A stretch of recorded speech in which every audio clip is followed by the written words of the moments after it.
አልহামዱሊላህ ወሰላቱ ወሰላሙ ዐላ ረሱሊላህ ሰለላሁ እና አላህ Subhanahu Wa Ta'ala በነፈቃ ዙሪያ ብዙ አዳቦችን እየነገረንና እያስተማረን ነው ያለው። መጀመሪያው ንፉግ እንዳንሆን ለራሳችን ጥቅም ነውና በዲን ዙሪያ በተለይ አንድ ነገሮች ሲጠየቅ ወደ ኋላ ማፈግፈግ እንደሌለብን፣ ስናወጣ ደግሞ ለምን ብለን ማውጣት እንዳለብን፣ ካወጣንም በኋላ ያን ነገር የሚያበላሽና የሚያከሽፍ ነገር እንዳናስከተል መጠንቀቅ እንደሚገባን እየነገረን ነው ያለው ማለት ነው።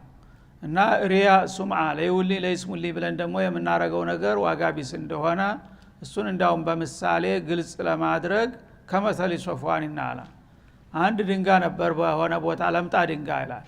ለምጣ ድንጋው አፈር ለብሷል። እስከዛሬ እዛ አካባቢ ለምጣ ድንጋይ መኖሩን የሚያውቅ ሰው አልነበረም፣ አፈር ስለለበሰ ማለት ነው። እና ዳግቻ ቦታ ላይ ነው። ኃይለኛ ዝናብ ዶፍ ዝናብ ጣለና ይሄ ዝናብ አካባቢውን እንዲጎርፎ አግበስብሶ ሲሄድ በዛ በድንጋይ ላይ ያለውን አፈር ሸርሽሮ በሙሉ ጠራርጎ ወሰደውና አርቃኑን አስቀረው ይሄን ድንጋይ ማለት ነው። ይሄ ድንጋይ እንግዲህ ካሁን በኋላ ለአደጋ ተጋልጧል ማለት ነው። እስከዛሬ እዚህ ድንጋይ መኖሩ አይታወቅም ነበር። አሁን ግን ይሄ ድንጋይ እዚህ መኖሩ ከታወቀ ያው ለፀሐይም ለብርድም ለሁሉም ተመጋለጡም በላይ የሚፈልጠው ሰው ይመጣል አይደለም እንዴ? ድንጋይ ካለ መዶሻውን ይዞ ይመጣል። ስለዚህ ይሄ ድንጋዩን እስከዛሬ ተሰትሮ ነበረ፣ ገበናውን ማንም ሰው አያውቅም ነበረ። አሁን ጎርፉ መጥቶ አጋለጠው፣ አርቃኑን አስቀረው። ከዛ በኋላ ያንን ልብሱን አምጥቶ መልሶ ሂዶ ማምጣት አይችል፣ እሱ ድንጋይ ነው አይደለም? ወይም ደግሞ የድንጋይ ራቁቱን ሆኖ ብሎ አስቦ አምጥቶ የሚያለብሰው ሰው አለ? እሱም ሆነ ማንም ሰው አንዴ ተጋለጠ ማለት ነው። እንደዚህ ነው ለሪያ የሚሰጡ ሰዎች ይላል። ለይውሊ ብለው ለይስሙሊ ለጉራ የሚሰጡ ሰዎች ወይ ገንዘባቸው አልቀረላቸው፣ ገንዘባቸው ቢኖር እንኳን አንድ ነገር ነበረ፣ ገንዘቡ ሄዷል፣ እንግዲህ መመለስ አይችልም። መስዋዕት ብሎ ሰጥቶታል፣ ለሪያም ሆነ ለምን ማስመለስ አይችልም ማለት ነው። እንደገና ደግሞ በዘለቄታው ሊጠቅመው አይችልም። በእኽላስ ቢሆን ኑሮ ዛሬ ቢሄድ ነገ መልሶ ይመጣ ነበር አህወጀ ማየኩን። ይሄ ሰውዬ ግን ገንዘቡን ለፍቶ ደክሞ ነው ያፈራው። አሁን ግን ባልሆነ ምክንያት ተወሰደበት፣ ያላላማ ተተወሰደ በኋላ ደግሞ የሚመለስበት ምክንያት የለም፣ ወይም ወረታውን የሚያገኝበት ጊዜ የለውም ማለት ነው። ተስፋ ቢስ ነው። እንደዛ መሆን ትፈልጋላችሁ ይላል አላህ Subhanahu Wa Ta'ala። ላ የቅዲሩን አላ ሸይ ሚማ ከሰቡ አለ። ያ ድንጋይ በላው ላይ የለውን አፈር መልሶ ያመጣው እንደማይችል ለሪያ እና ለሱምዓ ብለው ያወጡ ሰዎችም ኢንአጅለና ወአጅላ በእለቱም ሆነ በዘለቄታው ያ ገንዘባቸው ለነሱ ገቢ ሊሆን አይችልም። በእኽላስ ብሰጠው ግን ዛሬ ቢሄር ነገ አው ፈረማ የኩን ተደራርቦ ተጨማምሮ በብዙ ተባዝቶ ነበር የሚመጣልህ። አንተ ግን ለማውጣት ብቻ እንጂ ተዚህ ገንዘብ ምንም ጥቅም ማታገኝበት ሁኔታ ላይ እንዳትወድቅ ይላል ማለት ነው። እና ሙራኢና ሙሳሚዕ የሆኑ ሰዎች ታወጡት ገንዘብ በምንም አይነት የሚጠቀሙት ነገር የለም ማለት ነው። ሀታ ያሪያ እንኳን አይጠቅማቸውም። ሰው ራሱ ይታዘበዋል። እሱ እኮ ወትሮም ጉረኛ ነው፣ ለዚህ ብሎ ነው እንጂ ወትሮውን ስላላህ ብሎ ነው ያወጣው ይላል። ሰዎች ሊያከብሩት ነበረ። ያ ከሰዎች የሚጠብቀው አድናቆትና ክብር እንኳን አይገኝም ማለት ነው። ምክንያቱም ሰዎች ያውቃሉ አስመሳይን ሰው። እና እሱ ለዚህ ብሎ ነው እኮ ጉረኛ አይደለም እንዴ እንደዚህ እንዲወራለት ብሎ እንጂ ወትሮውንም ለአላህ ብሎ አይደለም አታውቁትም እንዴ እየተባለ ያ የናፈቀውም ዝናና ውዳሴም አይገኝም ማለት ነው። ወላሁ ላ የህዲል ቀውመል ካፊሪን። ከዛ አልፎ እንዳውም የዚህ አይነት ወጭ የሚያወጡ ሰዎች በእኔ ዘንዳ ምስጢሩን ስለማያውቅ ካፊር ናቸው አለ አላህ Subhanahu Wa Ta'ala። እና የካፊሮችን ሰዎች ደግሞ እስራ ውጤት የአላህ Subhanahu Wa Ta'ala ለፍሬ ያበቃውም ዋጋ ቢስ ነው የሚያደርጋቸው። ምክንያቱም እኔ የሰጠኋቸውን ገንዘብ በእኔ ፍቃድ ቢያወጡት ኑሮ ምንኛ ባማረባቸውና ወረታቸው ባደገላቸው። ግን ለኔ የሰጠሁትን እንደገና ለሰይጣን ብሎ ለጉራ ለዝና ብሎ ታወጣው ይሄ ካፊር ነውና የእንዲህ አይነቶችን ካፊሮች ደግሞ አላማ አላህ አያሳካላቸውም ሲል ዛተባቸው ማለት ነው። ስለዚህ ማውጣት ብቻ ሳይሆን ለምን እንደምናወጣ ለማን እንደምናወጣ እንዴት እንደምናወጣ ማወቅ ያስፈልጋል ማለት ነው። ወመሰሉ الذين ينفقون اموالهم ابتغاء مرضات الله። ያስመሳዎቹና የጉረኞቹ ነፈቃ እንዴት ዋጋ ቢስ መሆኑን በምሳሌ ከገለጸ በኋላ ለንጽጽር ደግሞ እንደገና የሙኽሊሶቹ ነፈቃን በምሳሌ ይገልጠዋል ማለት ነው። ለአላህ ብለው ጥሩ ገንዘባቸውን እየወደዱት እየሳሱለት ቢሻው ይቅርብኝ ያላህ ያለው ይቅደም ብሎ የሚሰጠው ሰው ደግሞ የዚህ ወጩ ዋጋና ውጤቱ ምን ይመስላል የሚለውንም በምሳሌ ገልጠዋለሁ ይላል። ወመሰሉ الذين የነዛ ሰዎች ምሳሌ ينفقون اموالهم ገንዘባቸውን ሲያወጡ ابتغاء مرضات الله የአላህን ውዴታ ለመሻት ብለው ነው የሚሰጡት። ይሄን ገንዘብ በመስጠት ይፈልገው ነበር ሳሳለት ነበር፣ ግን ይሄን ባለመሳተፌ የአላህ ውዴታ ሊቀርብኝ ነው። ስለዚህ ግድ የለም በዱንያ ብቸገር ይሻላል ይቅርብኝና የጌታዬን ውዴታ ላፍራ ብሎ የሚሰጠው ጀግና ይላል። ወተትቢተ ሚን አንፉሲሂም ራሳቸውን ደግሞ ለማረጋጋት ብለው ማለት ነው። የህሊና ቁስል እንዳይኖርባቸው ማለት ነው።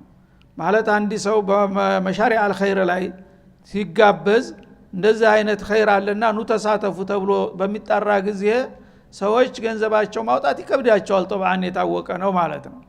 ግን አንደኛ ይሄ ነገር ከዲን ጋር የተያያዘ ነው። ይሄን ነገር ብሰራው አላህ ይወደኛል፣ የአላህን ውዴታ አተርፋለሁኝ፣ ካላደረኩ ግን የአላህን ውዴታ አጣሁ ማለት ነው የሚል ሂሳብ ይከፍታል ማለት ነው።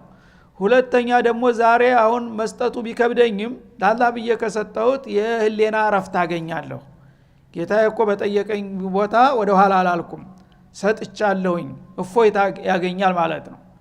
እና ነፍሱን ለማረጋጋት ሲል ገንዘቤን ነፍጌ በነፍስያ ተጨንፌ አልሰጥም ታልኩኝ፣ ግን ሁልጊዜ ትዝ ባለኝ ቁጥር ለምሳሌ አንድ ታሪካዊ የሆነ መሽሩዕ ይሰራል፣ ትልቅ መስጂድ ይሰራል በአካባቢያችሁ። ይሄ መስጂድ ኑቶሎ ተረባረቡና እንገንባው በሚባልበት ጊዜ ሰዎች ይሰጣሉ ማለት ነው። አንተ ግን ሳስተም ታልቅ እድሜ ለከን እዛ መስጂድ ስትገባ ትዝ ይልሃል፣ በዚህ መስጂድ እኮ ምንም እጀለኝም ነው የምትለው ማለት ነው። አንድ ሪያል እንኳን ካለችህ ይሄን መስጂድ ሲሰራ አንድ ሪያል ጨምሬያለሁ የሚል የነፍስ እንትን አለች ተስፋ ታገኛለህ ማለት ነው። ታላገኘ ግን ይሄን የመሰለ መስጂድ ይሄን ሁሉ ታሪካዊ እስተመቸ ነው። አንድ መስጂድ በጣም ዘመናዊ መስጂድ ከተሰራ በአሁኑ ጊዜ ከ100 ዓመት በላይ ሊያገለግል ይችላል፣ ከትውልድ በላይ ማለት ነው። ልጆች ሊሰግዱበት ይችላል። ያን ቦታ ሳትመቅረቱ ምን ያህል የህሊና ቁስል ነው።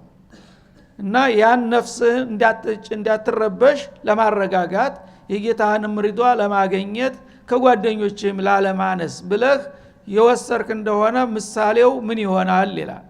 ተትቢተ ሚን አንፉሲሂም ነፍሳቸውን ለማረጋጋት ብለው ከመተል ጀና የዚህ ሰውዬ ወጪ እንደ አትክልት ነው ማለት ይቻላል ይላል።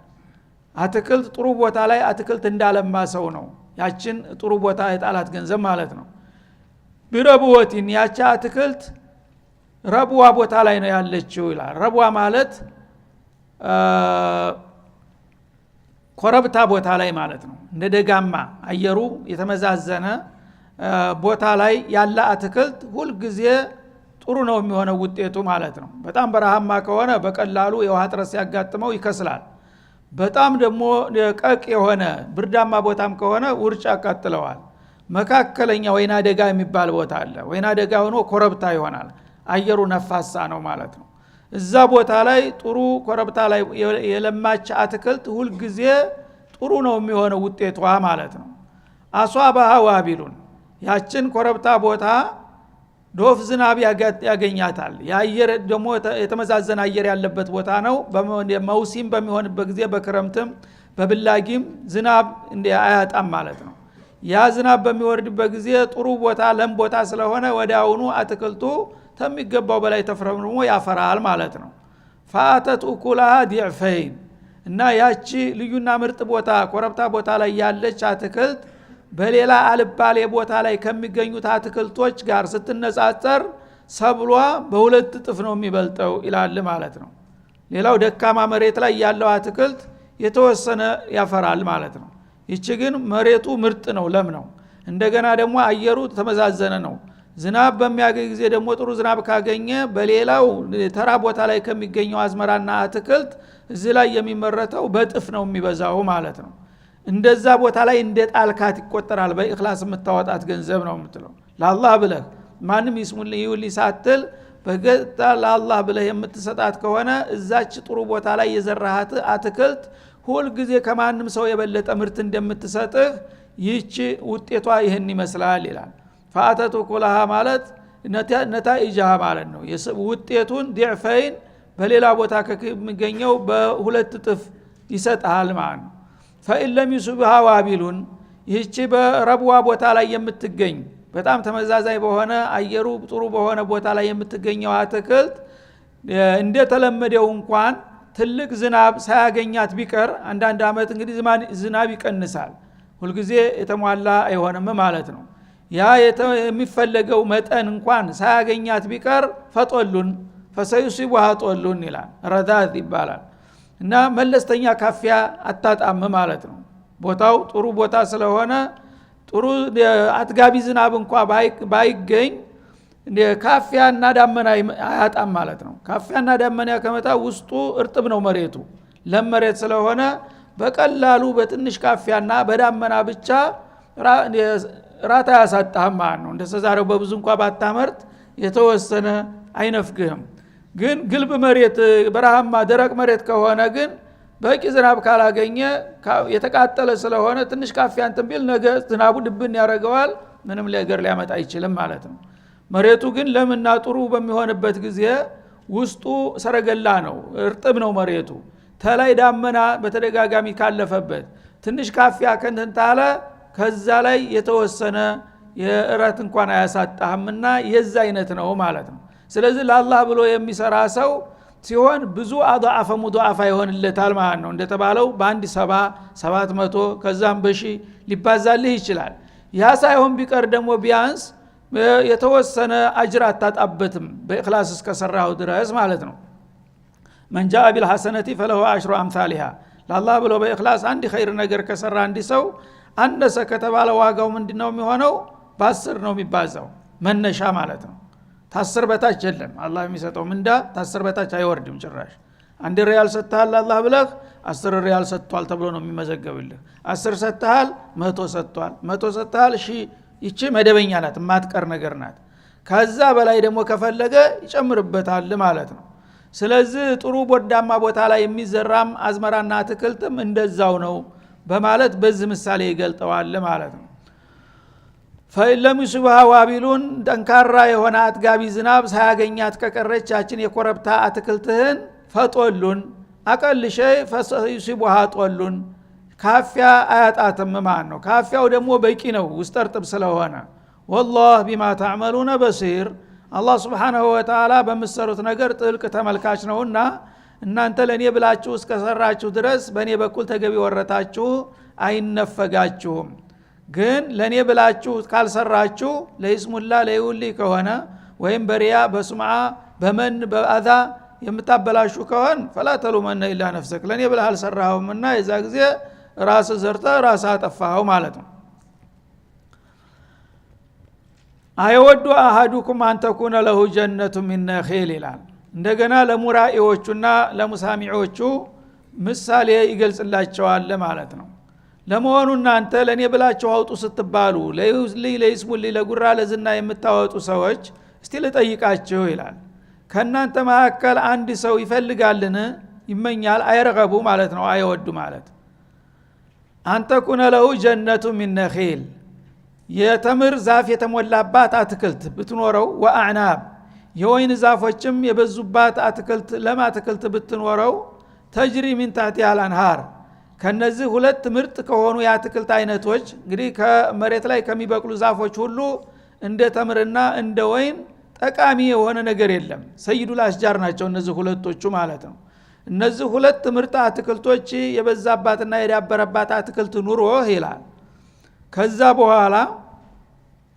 እነዚህን አትክልቶችን ሰብል መጠቀም የሚከለክል ነገር ቢከሰት ትመኛለህን ነው የሚለው እና ያ አትክልት ደግሞ ተጅሪ ሚን ታህቲሃ አልአንሃር ከዛፎቹ ስር የተለያዩ ጅረቶች የሚሰራጩበት የሆነ በውሃ የእጥረት የማይጎዱ ማለት ነው ጥሩ ጅረት አለ እሱን ያስተካክለህ በውን ስትለቀው ዳር እስተ ዳር ያጠጣልሃል ማለት ነው ያ መሬቱ ጥሩ ቦታ ነው ዘሩ ምርጥ ነው እንደገና ይሄ ደግሞ አስፈላጊው መጠጥ ውሃ በሚያገኝበት ጊዜ ተጠበቀውና ታሰብከው በላይ ነው ሰብል የሚያመጣው ማለት ነው እንዲህ አይነት የተሟላና የተስተካከለ አትክልት ባለጸጋ ሆነህ ሳለህ ይላል ፊያ ሚን ኩል الثمرات እና ሁለቱን ምርጥ ዛፎች እንደ ምሳሌ ጠቀስኳቸው እንጂ በዛ አትክልት ግቢ ውስጥ የአትክልትና የፍራፍሬ አይነት ሁሉ የተሞላባት ናት ይላል እነዚህ ሁለቱ ብቻ አይደሉም ሌሎቹ ብርቱካኑ ቱፋሁ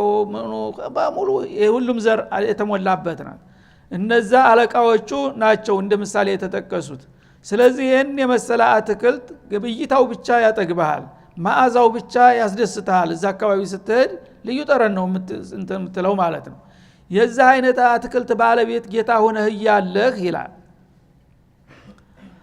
من كل الثمرات واصابه الكبر የፍራፍሬና የአትክልት አይነት ሁሉ የተሞላባትና ዝቀረሸ ማትባል የተሳካች አትክልት ባለቤት ሆነ ከቆየህ በኋላ እድሜህ ገፋ ይላል واصابه الكبر ሸመገልክ ሰው ጊዜ መቼም ባለበት ሊቆይ አይችልም ማለት ነው እና እድሜህ እየሸመገለ ሄደና እድሜህ የጉልበትህ እየቀነሰ ሲሄድ አለይታ ይቻ አትክልት ናት ባረጅም ምንም አይደለም ይቻ አትክልት የስተመጨረሻ መጦሪያ ትሆነኛለች እያልክ ተስፋ ጥለህባት ነበረ ማለት ነው ወለው ذريቱን ضعفاء ደካማ የሆኑ ዝርያዎች ልጆች ደግሞ አሉት ይላል ደካማ የሆኑ ልጆች አሉት ማለት ገና ለጋድሜ ላይ ያሉ ማለት ነው እሱ እድሜው እየገፋ ነው አሁን በወጣትነቱ በጉልበቱ ይችን አትክልት አፍርቶ አለይታ አድርጓል ማለት ነው ካሁን በኋላ ምንም ችግር የለም ቁጭ ብዬ መብላት እችላለሁ ልጆችን በሰላም ማሳደግ እችላለሁ እያልክ ተስፋህን እሷ ላይ አድርገህ ነበረ ማለት ነው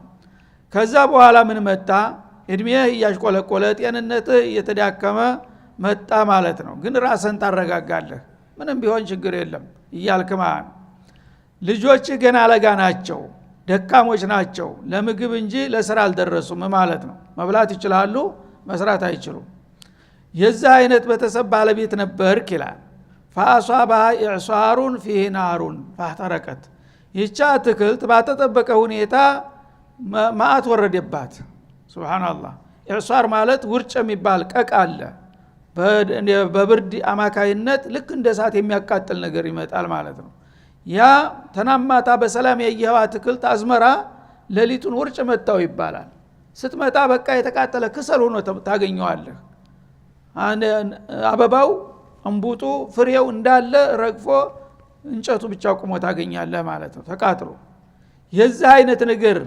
ቢያጋጥምህ ምን ትላለህ ይላል አላህ በመሳሌ ሲገልጥ ማለት ነው መጀመሪያ እንግዲህ እንደ ወትሮው ጉልበት ቢኖርህ ኑሮ ግደለም ይሄን መንጥሬ እንደገና ቆፍሬ አዲስ እሰራለሁኝ ተካበታለሁ ትል ነበረ እንደዛ እንዳታረግ ጉልበት የለህም ሸምግለሃል በምርኩዝ ነው የምትሄደው ልጆች ይሰራሉ እንዳትል ልጆች ለመብላት እንጂ ለመስራት ገና አልደረሱም የ3 አመት የ4 አመት የ2 አመት ልጅ ነው ያለው ምን ታረጋለህ የዛ አይነት አደጋ ቢመጣ ይላል አላህ Subhanahu Wa Ta'ala Subhanallah ምን ታረጋለህ በቃ አገጭህን ደግፈህ ተማልቀስ በስተቀር ምንም ታረጋው ነገር አለ ምን ኩል ተመራት ነበረ ሁሉ ነገር የተሟላበት ባንዲ ቀለሊት ሁሉ ነገር የጠፋበት ሁኔታ ከተከሰተ ማለት ነው እንዳይተካ የሚተካው የለም ሰራተኛ ዋሳበው الكبر ሽምግልና ደርሶበታል ደክመሃል ወለው ذريቱን ضعفاء ደካማ የሆኑ ዘሮች አሉ ደግሞ እነሱ ደግሞ የተገኘው መብላት እንጂ ሰርቶ መተካት የለም فاصابها اعصار ይህችን የመሰለች የተሟላች አትክልት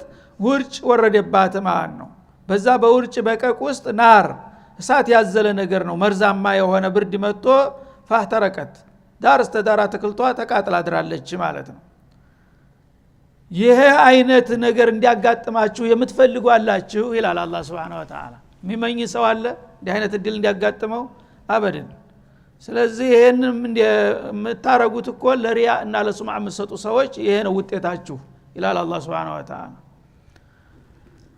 ይሄንን እንዲህ አይነት ኪሳራ ውስጥ ላለመግባት ጠንቀቅ ማለት ያስፈልጋል መጀመሪያ አላህ ጋር ያለህን አላቃ አስተካክል የምትሰጠውን ነገር ለሱ ብለህ መስጠት አለብህ ከሰጠህም በኋላ የተለያየ ጉራና ዝና ለማግኘት ብለህ አፍከን አትክፈት ጌታ ያቃለ የሰራውን ስራ ከሱ ጋር ቀጥል አደብ አድርገህ ይላል አላህ Subhanahu Wa Ta'ala አለበለዛ የሁሉ ነገር አለኝ ብለህ የተቆራህበትን ነገር ሁሉ በአንድ ቀን አደጋ አሉት ኢማራ ሱቅ ሊኖርህ ይችላል ቃጠሎ ተነስቶ በአንድ ቀን አመድ ያደርገዋል መኪና ይገለበጣል ሁሉ ነገር በአንድ ጊዜ ይፈራረሳል አላህ ተተጣላ ምን ችግር አለው እና ፈተረከት ከذلك يبين الله لكم الآيات እና አላማ ቢስና ጉረኛ የሆኑ ሰዎች በሚሰሩት ስራ እንዴት ከንቱ እንደሚሆኑ የሚገልጠውን ምሳሌ በዛ አንቀጽ እንዲህ አድርጎ ያስቀምጥላችኋል ይላል ለምን ለعلكم ተተፈከሩን እና በስራችሁ በስተታችሁ ለከፋ አደጋ መጋለጥ እንደምትችሉ ታስተውሉ ዘንድ ነው ይሄን ምሳሌ የምጠቅስላችሁ ያለ አግባብ ያለ አላማ የምታውለው ነገር እኮ ነገ ልትመልሰውና ልትክሰው በማትችል አደጋ ውስጥ ሊጨምርህ ይችላል ልብ በል ብዬ ይሄን ምሳሌ ያቀርብልሃለሁ ይሄን ከተነገረው በኋላ አሁንም በአግባቡ የማይንቀሳቀሰው ኪሳራው ውጤቱ ይሄን እንደሚመስል ነው ሲል ግልጽ ያደርጋል ማለት ነው ያ አዩሃ الذين آمنوا አሁንም እናንተ አማኞች ሆይ አንፊቁ ሚን ጠይባት ማ ከሰብቱም ወጭ በምታወጡ ጊዜ ደግሞ ርካሹን የወደቀውን ግርዱን ንፋሹን አይደለም መስጠት ያለባችሁ ለኔ እኔ ምርጡን ሰጥቼት ያበቃ እንደገና ቆሻሻውን ለኔ ትሰጣለህ እንደ አንዳንዱ ደግሞ እንደዚህ ያደርጋል ለይስሙላ ሶደቃ በሚጠየቅበት ጊዜ ወይ የነቀዘውን እህል ይሰጣል ማለት ነው ወይም ደግሞ ጊዜ ያለፈበትን በሱቁ የተቃጠላል አይደል ያ በለድያ መጥቶ የሚያስጥልህን አንተ ለሚስኪኑ ሶደቃ ብለህ ትሰጣለህ ማን ነው የምታታለለው እና ጦይም ሆናል ወንዲሁም ደግሞ በንጹህ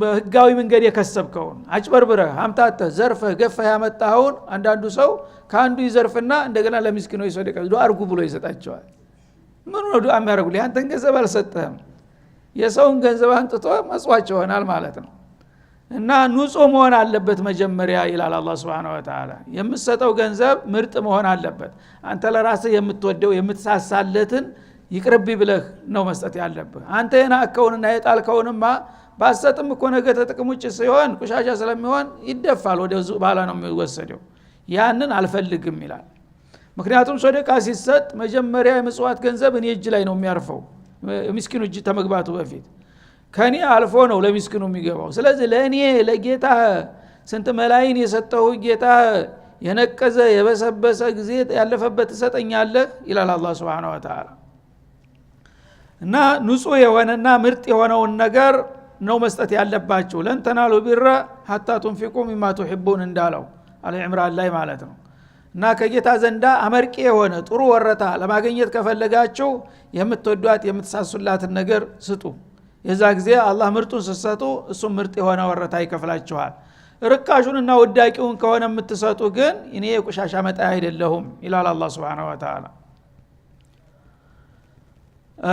እና ሚን ጠይባት ማ ከሰብቱም ሰርታችሁ ካፈራችሁት ምርጥ ገንዘባችሁ ይላል በንግድም ይሆን በሐላል ሳታጭበረብር ሳታምታታ ሚዛን ሳታበላሽ በትክክል ሰርተ ያፈራው ንጹህ ገንዘብህ ነው በርሻም ቢሆን እንደገና የጎረቤትህን ደንበር ሳትገፋ ሳታጭበረብር ንጹህ ገንዘብህን ዘሩን ደግሞ ተማንም ሳትዘርፍ ቆንጆ በሆነ መልኩ ከስበህ ካገኘህ እንደዛው ነው በመንግስት ሰራተኛም ከሆንክ የግል ሰራተኛም ከሆንክ በታማኝነት ኃላፊነትህን በሚገባ ተወጥተህ ደሞዝ ሐላል እንዲሆንልህ አለበለዚያ ዝም ብሎ ያጭበረበርክ ያታለልክ ሳትሰራ የምታገኘው ደሞዝ ራሱ ሐላል አይሆንልህም ንጹህ መሆን አለበት ይላል አላህ Subhanahu Wa Ta'ala እና በንጹህ ሁኔታ ሰርታችሁ ያፈራችኋት ምርጥ ገንዘባችሁን እንዲሰጡ ፈልጋለሁኝ ወሚማ አخرجنا لكم من الارض ከመሬት ከምናወጣላችሁም ንብረትም እንደዛው ምርጡን ስጡ ለምጽዋት ይላል ማለት ነው አዝመራ አትክልት ከመሬት ነው የሚወጣው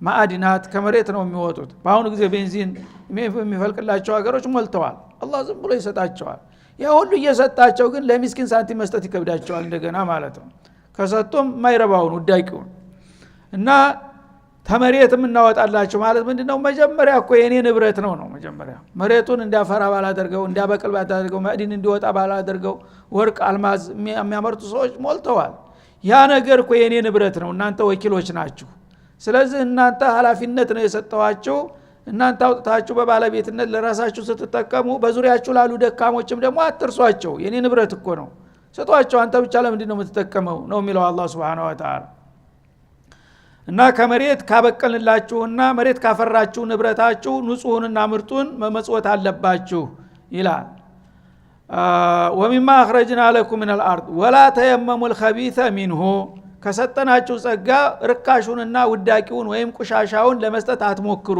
ይላል እና ርካሹን ጥቅም ዋጋ የማይወጣውን የተበላሸውን ያመለውን አትስጥ hatta ሳንቲም ስትሰጥ ቀዳዳውን ሳንቲም አትስጥ ምርጧን ደስ የምትለው አዲሷን ስጥላላህ ነውና የምትሰጣት ማለት ነው ስለዚህ ቀዳዳው አንድ ቦታ ሲከድ ይሄ ምስኪኑ ይዞ ሲሄድ ትክክል አይደለም ብሎ ሊወረውርበት ይችላል አይገዛለትም ማለት ነው አንተ ግን ሀብታም ከሆንክ ከብዙ መሐከል ስለምትገባ አታይም አብራት ቆጥራ ታልፋለች ማለት ነው ድሃ ያለችው እሷ ብቻ ናት ማን ይቀበለዋል ቀዳዳ ከሆነች አንድ ቁጥሯ ተተሸረፈ በቃ ትወድቅበታለች እንደዛ እንዳይሆን ምርጧን ነገር ደስ የምትልህን ነገር ነው ለሶደቃ መስጠት ያለብህ ማለት እና ከቢስ ቁሻሻ ርካሽ ውዳቂ የሆነውን ነገር ልትሰጡኝ አታስቡ ለኔ ነውና የምትሰጡት ያላችሁት ወላ ተክሲዱ አንተ ተድፈዑል ኸቢተ ማለት ነው ቱንፊቁና